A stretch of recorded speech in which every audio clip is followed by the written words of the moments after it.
Hello, everybody. Welcome to episode 63 of Buds and Blue Jays. I'm your host, Jesse Burrell, and today I am not joined by my usual co-host, Riley McConnell. We are bringing back returning guest and good friend and fan favorite, Quinn Abram. Quinn, welcome back to the show. Thanks. Coming back full circle.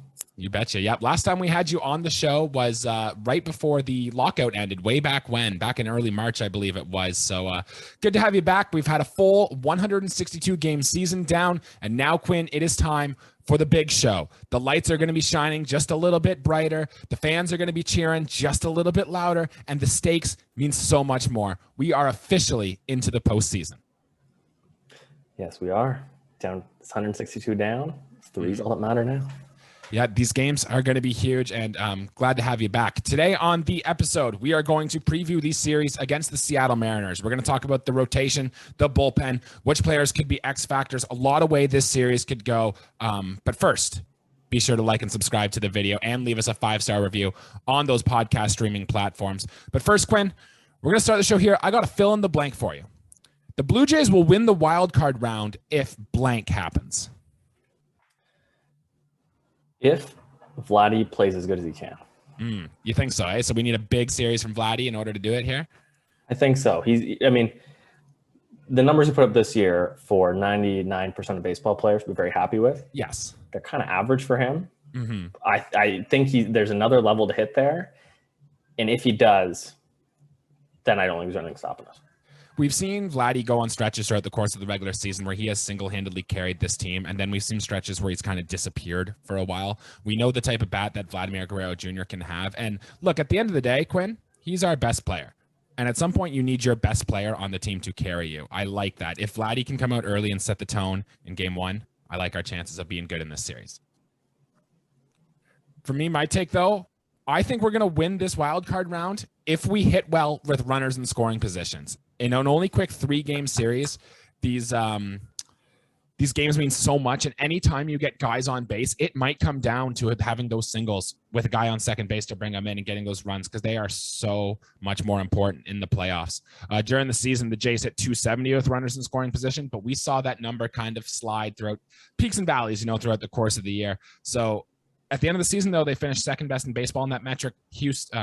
Behind only Houston. Seattle was 11th in Major League Baseball at that. So the Jays will have to continue doing that. If we do that well, I like our chances of pulling out a W in this series. Yeah. No, I'm with you on that. There were definitely a couple periods this year where second place in the league was about farthest from our minds, and we're all pulling our hair out. Oh, especially in April. Yes. And yeah, agreed. It's like that situational hitting, and I'm sure we'll get into that a little bit today. It's like come playoff time, it's those small margins. Talking 3 games. 3 baseball games.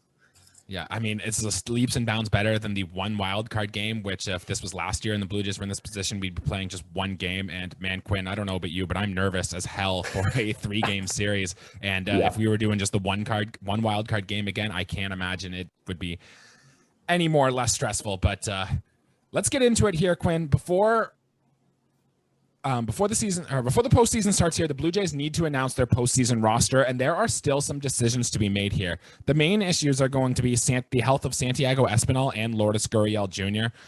It seems that Santiago Espinal seems to have the front track to getting back now, and a decision might have to be made on whether or not Lourdes Gurriel Jr. is healthy to play.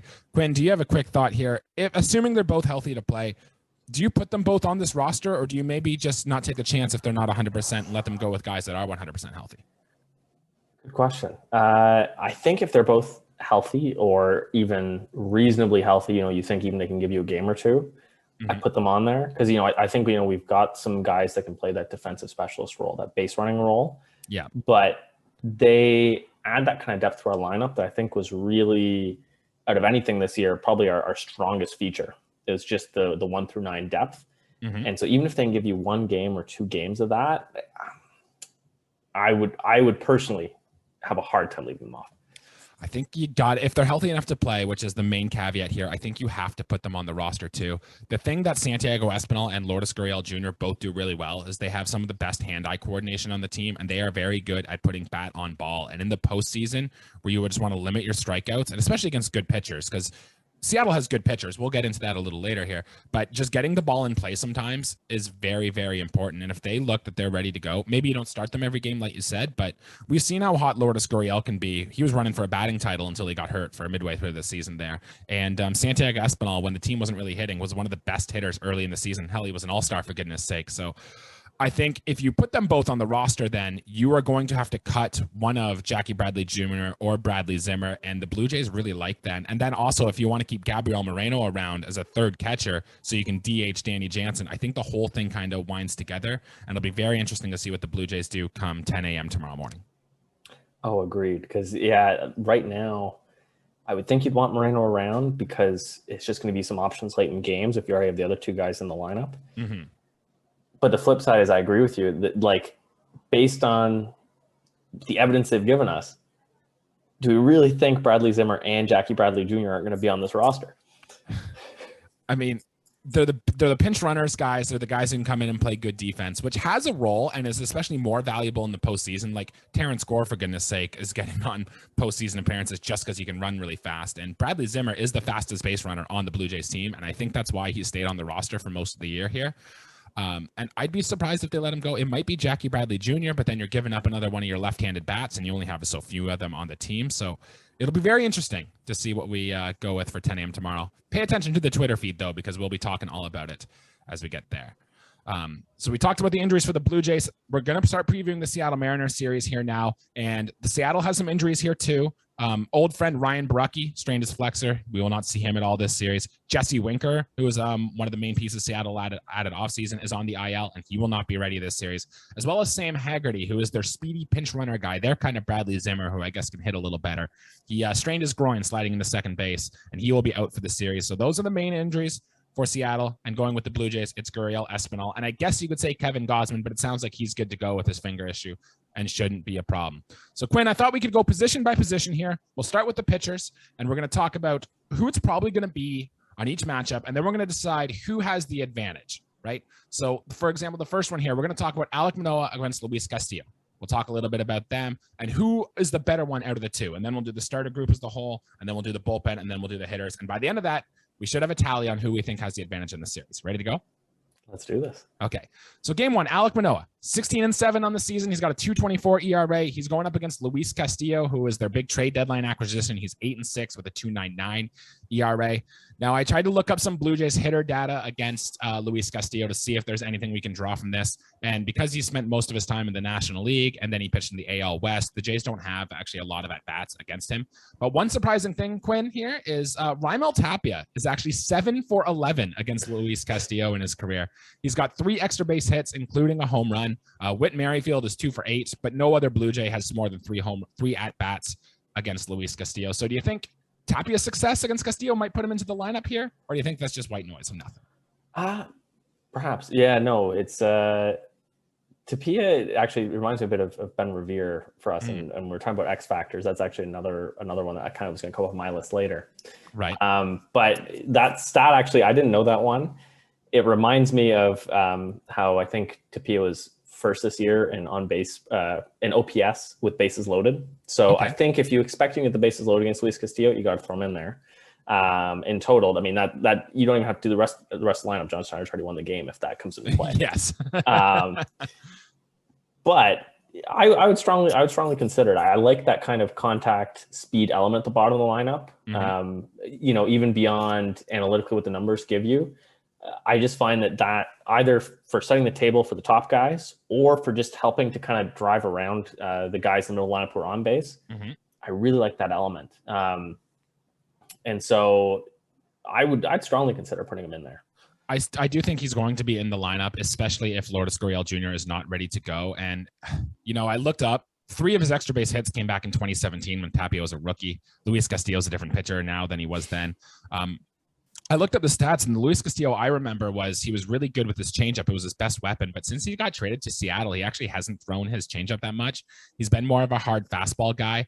And the Blue Jays have seen more high-velocity fastballs than any other team in Major League Baseball. In fact, Vladimir Guerrero Jr. has more hits off 97-mile-per-hour fastballs than any other player in the major leagues. So that bodes well, Quinn. If we think that Vladdy's going to have a big series for us to win this, then, that just bodes well against maybe getting a few runs off Luis Castillo.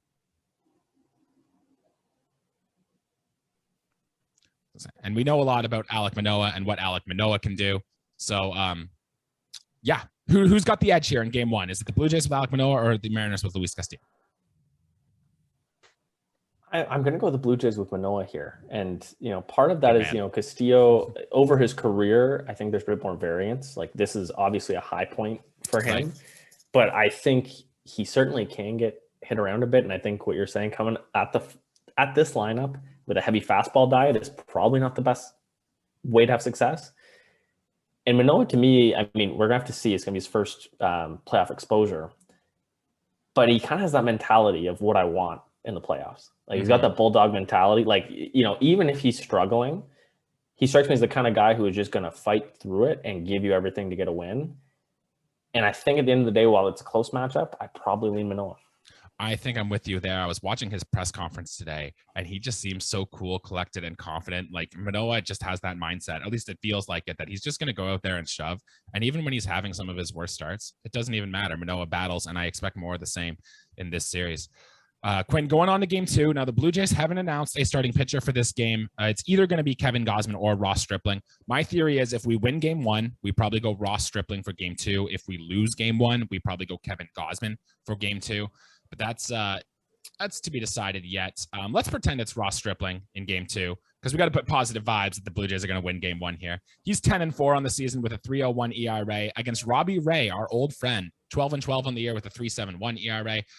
I looked up some Blue Jays players' data against Robbie Ray too. The only one that really stood out is George Springer, 6 for 15 against Robbie Ray with 2 home runs. And Raimel Tapia, there's that name again, is 3 for 9 against Robbie Ray with a home run as well.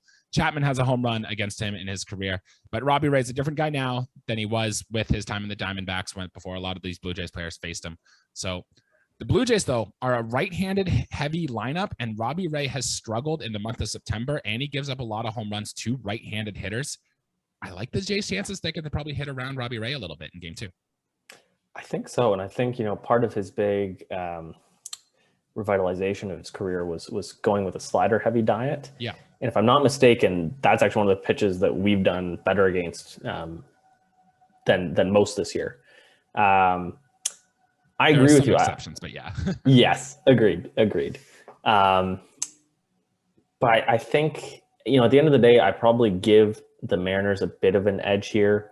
Ray has the pedigree, but I think there's enough factors in there. I mean, really all these matchups I think are going to be kind of toss-ups on the pitching end. So I might lean Robbie Ray in this one, but I mean, hey, Ross Stripling's had a hell of a year. I think that's the smart play to do, is to lead Robbie Ray, but I am getting Marco Estrada vibes from Ross Stripling, and Marco Estrada probably had one of the best pitching performances in Blue Jays playoff history. The problem is with Stripling, though, is he doesn't swing and miss a lot of bats, and sometimes he can get hit hard, but we know he's not going to walk anyone, but he might give up a home run or two, and this game might be like a 6-4 game or something like that. So the Blue Jays bats are going to need to be important if they're going to win that one. And if we get to a game three, Quinn, Kevin Gausman against Logan Gilbert. Gilbert, young guy, 13-6 with a 3.22 ERA, but his xERA was more around 4. Some notable Blue Jays against him: Santiago Espinal's 4 for 8, Whit Merrifield 3 for 5 with a home run, and George Springer, Teoscar Hernandez, and Raimel Tapia again have all hit home runs off Logan Gilbert in his career. So not much to say. We just got to hope, I guess, Kevin Gausman comes out and he's got the strikeout stuff and the hits don't fall, because Kevin Gausman's given up a lot of line drives, been giving up a lot of hits, but he's also been striking everybody out and not walking anyone. So we need just to be on the good side of variance, I think, with Kevin Gausman, and I like his chances to perform better over Logan Gilbert in this one. Yeah, no, I agree with you. I'm a big Logan Gilbert fan. Mm-hmm. Gausman, I think part of it is, all what we're hearing is that it was just kind of precautionary with his finger. Yes. At the end of the year. If that's the case, I like Gausman. If he's still struggling with that at all and it throws off his command at all, like you're saying, the ball's been landing. Mm-hmm. So if his command is struggling at all, at that point, I'm a little leery for us. We'll see. And the one thing I think we can both agree on here is that the starting pitching depth behind Gausman, like for the Blue Jays, it's Jose Barrios and Yusei Kikuchi, Mitch White. Like they still have George Kirby in Seattle. They have Marco Gonzalez still in Seattle. I would say the depth for the starters here are better for the Mariners than the Blue Jays, so we can give them an edge there. If we're giving the Blue Jays a thumb up for Alec Manoa and for Kevin Gausman, and we're giving the Mariners the edge with Robbie Ray here, I'd say it's kind of tied 2-2, and both teams are going to have really good starters. I agree. And I mean, I think ultimately it comes down to baseball, because when you look at the bulk stats, I think you probably would initially give the edge to the Mariners. But when you get into a 3-game series and in general in baseball, you're down to 3, maybe 4 starting pitchers. And all of a sudden that depth where you have that, fantastic borderline all-star case in your 5th or 6th starter position. Come playoff time, I mean, it's nice to give you a multi-inning weapon, different look at the bullpen. But that advantage compared to the regular season is mitigated a lot. So what you're saying is the bullpens are going to have to pitch higher leverage in the postseason, as they always do. So let's dive into that a little bit right now. And let's start at the back end, Quinn, here. Jordan Romano is our closer, going up against Paul Sewald, who's the Mariners closer. We know how good Jordan Romano's been all year. I know you've seen it. Riley and I have talked about it nonstop on the pod, but 2.11 ERA, 36 saves for Jordan Romano, although he has blown 6 of them. Against Paul Sewald, 2.67 ERA with 20 saves and 5 blown saves. Who's got the advantage at closer? I put this one pretty well as a toss-up. I think Romano, we've seen this year, even, I remember the game against Pittsburgh where, we had runners at 2nd and 3rd, no out, and he struck out the side. He's not perfect, but he gets the job done. He seems to have that kind of it factor that you want your closer in the 9th inning. On the Sewald side, he's got some pretty nasty stuff. He's been doing it for a while too. Yeah. And so, come the 9th inning, like that's difficult to deal with. Like if they're going to keep throwing that out you, it's not that dissimilar to when Andrew Miller was just, messing with us there back in the Indians or now Guardians days. Yeah. I do think Romano's the better closer here. But like I said, they're both really good. I like Romano. We're going to be using him a lot throughout this postseason. Let's hope he can shut it down. No one has had more 1-run saves or high leverage relief appearances than Jordan Romano. So he's already dealt with the pressure. He's going to know how to deal with it. I think we're giving him to the win there. Quinn, setup men. The number 1 setup guy for the Blue Jays would be Jimmy Garcia, 4-5 with a 3.10 ERA. And then Andres Munoz. I don't know if you know anything about him, Quinn, but 2-5, 2.49 ERA. He's been nasty this year, and he's going to be like their Andrew Miller type, I guess, for the Mariners out of their bullpen, because he's been really good. And I would give the advantage to Seattle here, unless there's something else you wanted to add on Jimmy Garcia. No, I've got the same. To be honest, I was, it's a name that I was familiar with, and looking at some of the stats before this episode, I was like, shit. Yeah. I think we're going to see as we get through the rest of the bullpen here, Seattle's strength is their bullpen, and coming into a postseason series, your bullpen can single-handedly win you games if they are pitching well. So the Blue Jays are going to have to match them bit by bit. And coming in with these next 2 guys here, Anthony Bass has probably been our second best reliever behind Romano, especially since the trade. 4-3 with a 1.54 ERA on the season. Going up against Eric Swanson out of the Mariners bullpen, who's also 3-2 with a 1.68 ERA. Both good pitchers. Both are going to be relied upon. The only thing that worries me here is Anthony Bass does get a little homer prone sometimes. And we hope that if he is going to give up a home run, it's just a solo home run and we avoid the big one from Anthony Bass.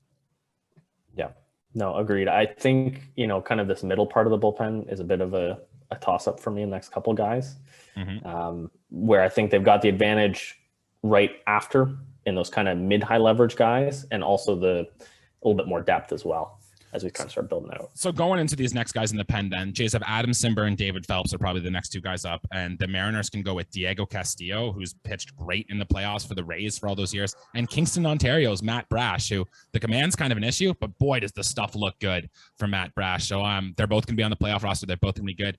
I think we're giving the advantage to Seattle here, right? I think so. It's hard. I like the Blue Jays bullpen. I don't think it's overwhelming, but when you measure up against Seattle's, as you start working your way back, we're going to be in tough. We want to get those runs early. Where the Jays might have an advantage, though, is from their lefty out of the pen. The Jays have Tim Meza and Yusei Kikuchi if he makes the roster. We'll see. But the only lefty in the Mariners pen is Matthew Boyd, who pitched for the Tigers, was pretty ineffective for a long time. But he's got a 1.35 ERA, Quinn, but it's only been 13 1/3 innings pitched. But he's just a guy. The Jays don't have many lefties anyway, so I doubt we'll see a lot of Matthew Boyd in this series. But just a name to remember as we get there. So that's the whole course of the bullpen. I think we've decided right. Mariners have the edge. Agreed.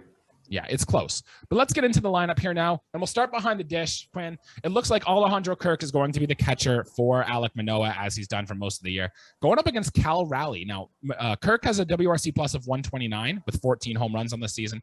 Cal Raleigh has 27 home runs this year, Quinn. A very impact bat for the Seattle Mariners down in the bottom of their lineup. Who gets the advantage here?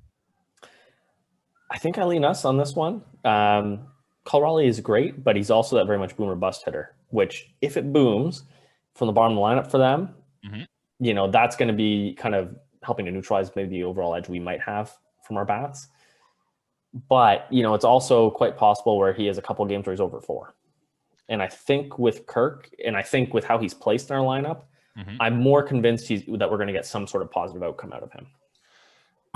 I haven't seen the power from Kirk, and I would love to see Alejandro Kirk just lace one up and put one over the yard. We've seen just a lot of singles from him, especially since his hot streak, and it would just be so nice if we could get some power back from Alejandro Kirk. If he does that, I agree with you that Kirk and the Blue Jays have the advantage at just starting catcher here. But I am kind of worried that Cal Raleigh gets a few hits and some big home runs off us. We'll have to wait and see. First base, Vladimir Guerrero Jr. against Ty France. Vladdy's got a 132 WRC plus with 32 homers. Ty France 127 with 20 homers. I think we both agree here, advantage Toronto Blue Jays, but we would like to see more from Vladimir Guerrero Jr., right? Agreed. And I mean, that's no slight to Ty France, who I think has had a hell of a year. Yeah, all-star. But I don't think he's got a lot more room to grow to close that small gap where, like we said earlier, Vladdy, like the sky is still the limit. And if he puts it together now, not just this series, but watch out.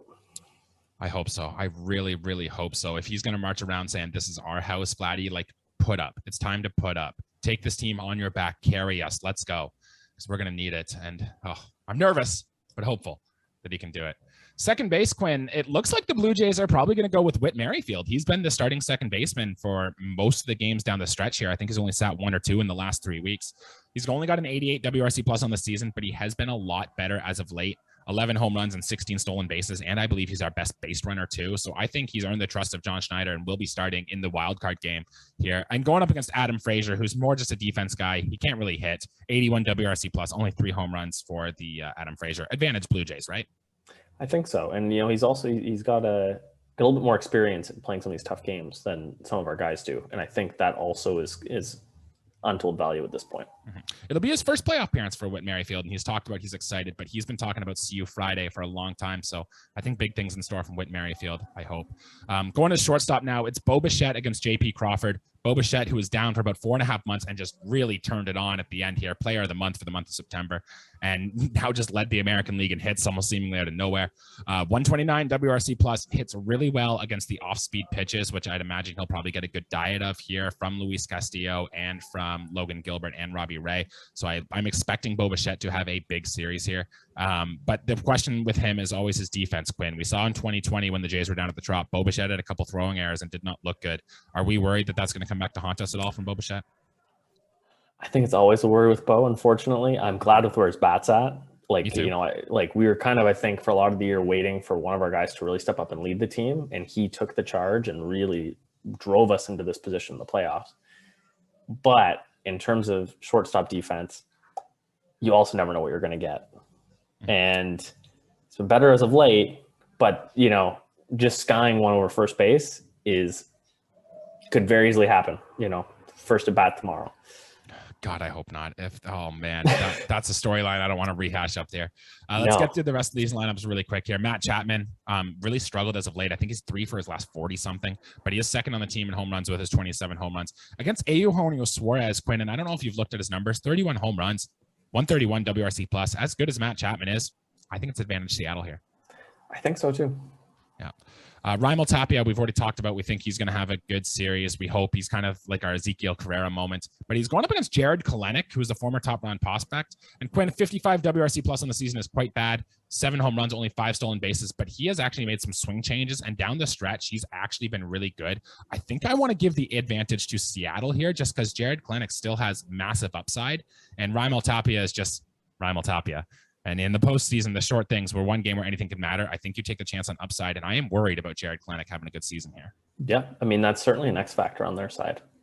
Yeah, I hate it, though. I don't want them to have X factors, but that's all right. I think as good as George Springer is in center, Julio Rodriguez wins this. He's a superstar. He's their best hitter, 146 WRC plus, 20 home runs, 25 stolen bases. And George Springer, known playoff performer, I'd still give the advantage to Julio. Maybe we just get lucky. He has some postseason jitters. He can't handle the nerves. Maybe us fans get on him so much that he starts to struggle, but I think it's advantage Seattle here. I think you have to. And then Teoscar Hernandez, Mitch Haniger. Quinn, what do you think here? I think I think I'm going to go Teoscar. I think Mitch has had the better year, but I think Teoscar has that pedigree. And I mean, ultimately for us, if he can play up to that potential and then you roll out Springer, Bo, Vlad, and Teoscar, like that meat grinder is It's really, dangerous. I think, what defines our team. Yeah, Mitch Haniger has been hurt for a large part of the year, but he is back now, and he's been mashing since he's come back. They're pretty even. I'd almost say it's a wash, to be honest. I like both players. Yeah. Teoscar's been frustrating at times, but he has gotten hot lately. And going into DH, if it is Danny Jansen behind the plate as the DH here against Carlos Santana, I like Danny Jansen. 140 WRC plus. Danny Jansen has quietly been our best hitter all year. Yeah. And I kind of hope he gets in the playoffs here. He is, yes. He's been great. And especially that bottom end of the lineup, really just lengthening us out. Mm-hmm. And then the fact that you can go behind the plate and give a solid defense. Just a vote to have Gabriel Moreno on this playoff roster just so we can have Danny Jansen's bat in the lineup every time because I think we're going to need it. Yeah. So that's the offense, Quinn. I think where did we end up on this? I wasn't keeping track. I probably should have, but it was close, right? Did we agree that the Jays are going to have a better edge? I hope so. Jays are the second best offense in baseball. I hope so too. Yeah. We might be a little biased, but that is true. Let's go to defense now. And Quinn, this has been, so the Blue Jays defensive stats have been interesting, right? So if you go by in terms of fielding percentage, Jays have a 986 field percentage as a team. The Mariners slightly better at 988. Defensive runs saved, if you look at that metric, Blue Jays are 8th best in baseball. The Mariners are 10th best in baseball. But if you go to UZR, Quinn, and I don't know how well you know UZR, and I'll explain this to the guys listening at home too, it's essentially how often you turn a batted ball into an out. So like your little flares count bad against it. This is usually a metric that judges your range as a fielder.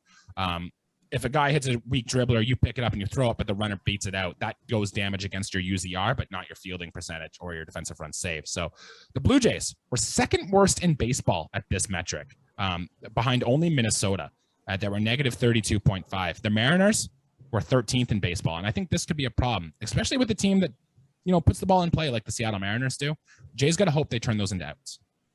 Agreed. And I mean, from their end, I think, they have to build their team that way a little bit with how spacious Safeco is. Mm-hmm. But when you put them in the smaller Rogers Center, they're going to make it tough on us to get base hits to drop. And yeah, conversely, that's what's going to kill us is if we can let them string together some singles with the timely extra bases hits. That's how they're going to beat us. They're not going to, blow us out of the water. But, if they can just manufacture offense like that, that's going to be their key, I think. Pitching and defense has always been some of the best stuff to win championships in baseball, and Seattle does pitching and defense really well. So the Jays are going to also have to match on defense for intensity. That's something we're going to have to watch. And Quinn, I'd hate to come back here and say we lost this series because we didn't play good defense, but if we do, I feel like it's going to be because of that and because we didn't hit clutch at all. Yep.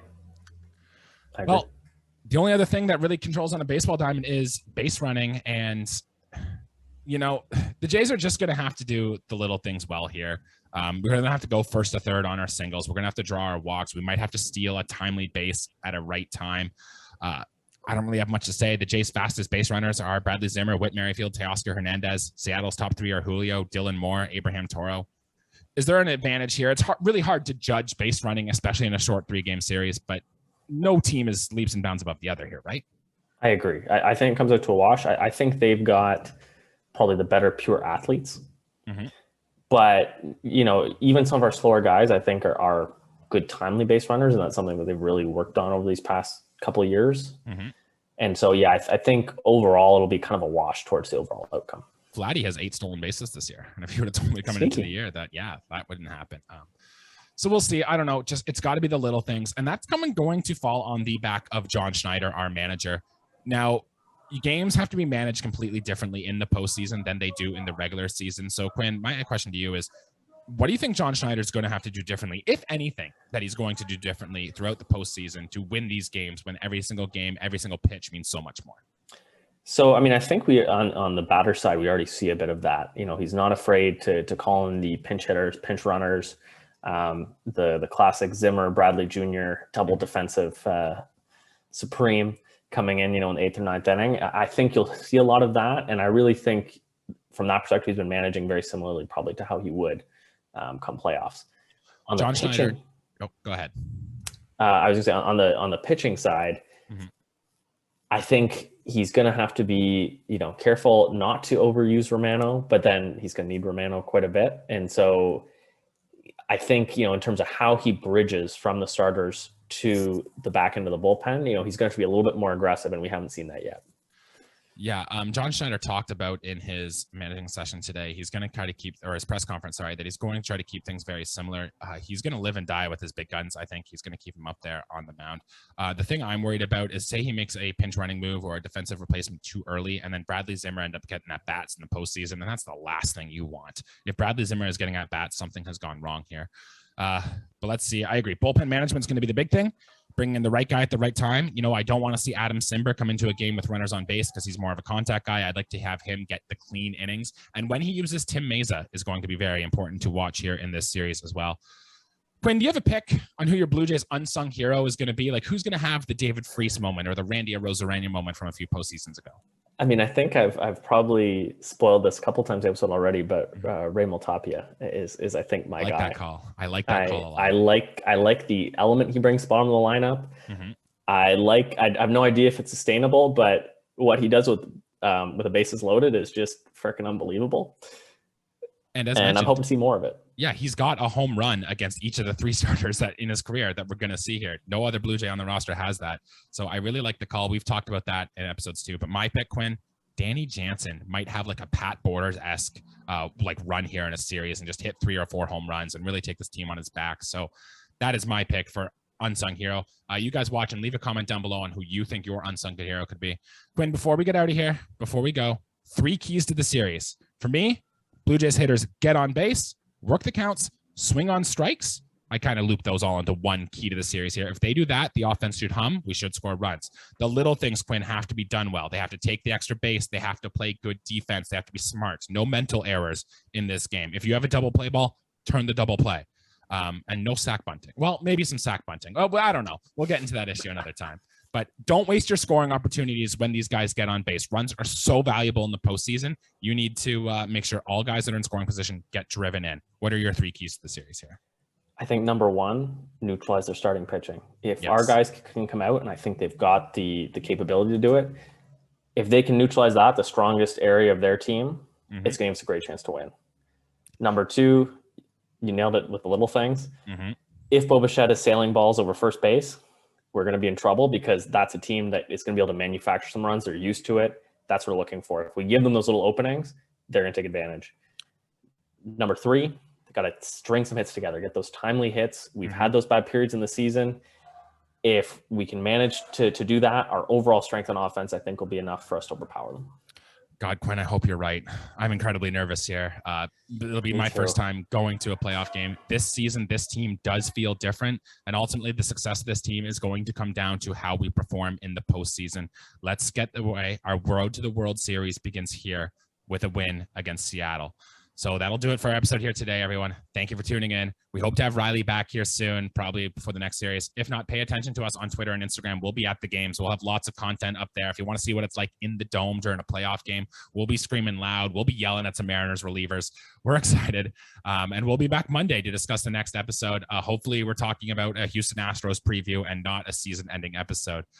Before we go, make sure to check out our friends over at Leafs and Lads. The Toronto Maple Leafs are starting up another season. They are 1 week away. Isaac, Dan, and Mark have you covered over there. They've just started their season preview stuff.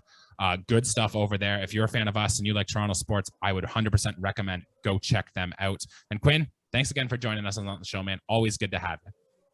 No worries. Go Jays. Yeah, absolutely, man. Go Jays, and we'll see you guys on Monday.